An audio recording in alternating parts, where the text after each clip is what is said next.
ነውጥ ነው የምለው እኔ አሁን ይሄ ለውጥ አይደለም ነውጥ ነው። ምክንያቱም ለምን እንደዛ አልክ?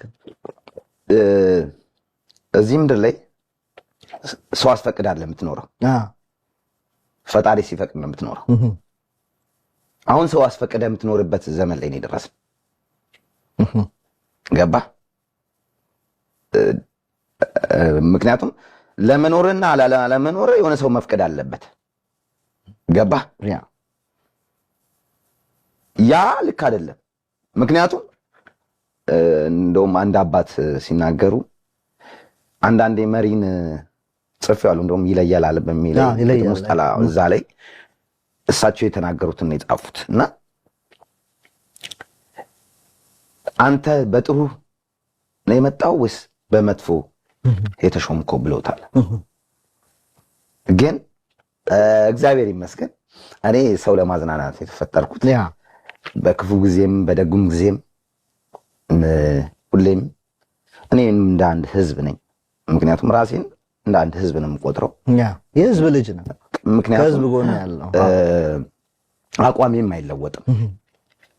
ጥሩ ነገር ካየው ጥሩ ነው እላለሁ፣ መጥፎ ነገር ካየው ደግሞ መጥፎ ነው እላለሁ። እውነት የትኛውንም ጦርነት ያልደግፍ ማናችንም አንደግፍ። ምክንያቱም ማን ይደግፍ? አሁን ግን እየተዋጋን ያለው ነው ከሰይጣን ጋር። ገባ? አንደኛ ከራሳችን ጋር መጀመሪያ ውጊያችንን እንጨርሳለን። ገባ? አባቱን የማይሰማ ልጅ ደግሞ ከባድ። ገባ? ልጅ ይሄ ተውረፍ ሲባል የማይሰማ ልጅ ገባ? ለአካባቢም ለሀገርም ለምንም ጠንቅ ነው የሚሆነው። እውነት ገባ? እኔ ሳድግ አባቴ ለኔ መስዋዕትነት ከፍሎ እኔ ለማሳደግ ስንት ጋራና ስንት ነገር ጥሩ ሲያመጣ ይሄን ገብቼ ይሄን ወጥቼ ብዬ እላችሁ አይለኝም አባቴ። ገባ? የአባትነት ግዴታው ፍቅሩን የሚያሳየው ልጁ ጥሩ ቦታ እንዲደርስለት። ገባ? እና እንዲህ ወጥቼ እንዲወርጄ ሳይለን አሁን እኮ እኔ ባመጣሁት ቻፓ ይላል እንዴ በማስቆ እንዴ ከዚህ በፊት የት ነበርክ ስትለው ቻፓ የኔ ነው ምናምን ይላል። ቻፓ የኢትዮጵያ ሕዝብ ነው። እውነት እሱ እውነት እውነቴን ነው የምልህ። እውነት እንዲቀላል ከሆነ መንግስት መሆን እውነት መሰገጥ አለብህ መሰገጥ አለብህ ማለት ነው። ያ እና ወደ ሙዚቃ እንመለስ። ወደ ሙዚቃ እንመለስ። እኔ ፖለቲከኛ አይደለሁም፣ ግን ያለን ስሜት ነው። ራፐር እስከሆንኩ ድረስ ደግሞ ህዝቡ ጋር ያለውን ነገር አውጥተህ ነው የምሰጠው። ሁሉም ሰው እኮ ያወራዋል፣ ያው በድብቅ ግን አሁን ምርጫ ልወዳደር አስቤያለሁ። ከባድ ነው። ልዩ ተወዳዳሪ ልዩ ምልክት ምንድን ነው? አራዳ።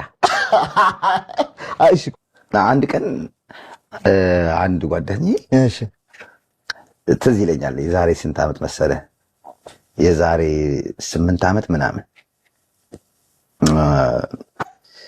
ማለት ያው ብዙ ጊዜ ሙዚቃ ላይ ማስተላልፋቸው መልእክቶች ምናምን ምክር ነው፣ ጥሩ ነገር ነው ምናምን። እሺ ቴዲ ግን ዘመኑ የሰገጦች ሳይሆን አይቀርም ማለት እውነት ሰገጤ ነው እኮ ከሰገጠን ስልጣን እንይዛለን አለ። እውነት ከሰገጥክ እዚህ ምድር ላይ ይሉንታ ከሌለ እዚህ ምድር ላይ ሰገጤ ከሆንክ ምን ማድረግ ትችላለህ? ለዛ እኮ የተማሩ ሰዎች ወደፊት የማይወጡ ተደብቀዋል። እነሱ በፊት ለፊት በጣም ደፋሮቹ ሰው የማይፈሩት ፈሪሃ እግዚአብሔር የሌላቸው ሰዎች ወጥተው ያንቀጠቅጡልሃል። ቲክታክ ላይ የምናየው እሱ ነው። ጳጳስ ይመክርልሃል ቁጭ አድርጎ እንዴ መች ነው የመጣው ይሄ ዘመን እያልኩ አሁን በሰፊ ነው እያሰፋ ነው ቴዲ። እኔ ኬት ይመጣል ግን አይዲያው እያየሁት ነው። አይዲያው እኮ አይደለም የምታየው ነገር ነው። እውነት ነው። እውነቴን ነው። ከባድ ጊዜው እኔ ከባድ ነው። በልጅነት አስተዳደጌ ትልቅ ሰው ሲመጣ ከውጪ ጫማ አውልቀን እግር አጥበን ጉልበት ስመን ገባ እሽቅድድሙስ እግር ለማጠብ በጣም ሰው ለማክበር ገባ። አሁን እኮ ጩጬው እግርን ያሳጣል እና አውልቀው ምናምን ነው። ከባድ ጊዜ ነው። የዘጠናዎቹ ደስ ይላል። አሁን ዘጠናዎቹ ላይ የተፈጠሩ ሰዎች ልጅ ናቸው። ምክንያቱም ይሄ ከ1990 ጀምሮ እስከ 2005 ያለው ጊዜ ደስ የሚል ጊዜ ነበር። ለምን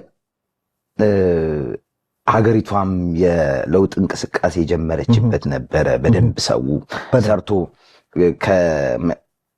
ከመካከለኛ ገቢ ያለው ወደ ተሻለ ምንም ያልነበረው ሰው ወደ ማግኘት የተዘዋወረበት ዘመን ነበርና ደስ የሚል ጊዜ ነው።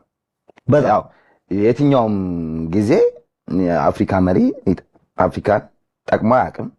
ጥቂት በጣት የሚቆጠሩ ናቸው። ግን ጥሩ ጊዜ ነበር እኛ ያሳለፍ ነው። አሁን ያለንበትን ነገር የምታውቀው ነው። ከባድ ጊዜ ላይ ነው ያለነው። ሰው እርስ በርስ መዋደድ ትቷል፣ መተማመን ትቷል። በጣም ችግር አለ። በተለይ አሁን ዲስ ዴይስ የምሰማው ነገር እኛውን ርቀን ስላለን አይደለም እና ኢቭን በቤተሰብ የምታየው ነው። አሁን ከአንድ ሰፈር ተነስተው የሄዱ ሰዎች በቂ ነገር ስለሌላቸው የራሳቸው መቋቋሚያ ስለሌለ ግማሽ ስንት ሰው ሞት። አሁን የኔ ሰፈር ሰው እንኳን ማቀው ወጣቱ ሳይኮሎጂካሊ በጣም ነው የተጎዳው።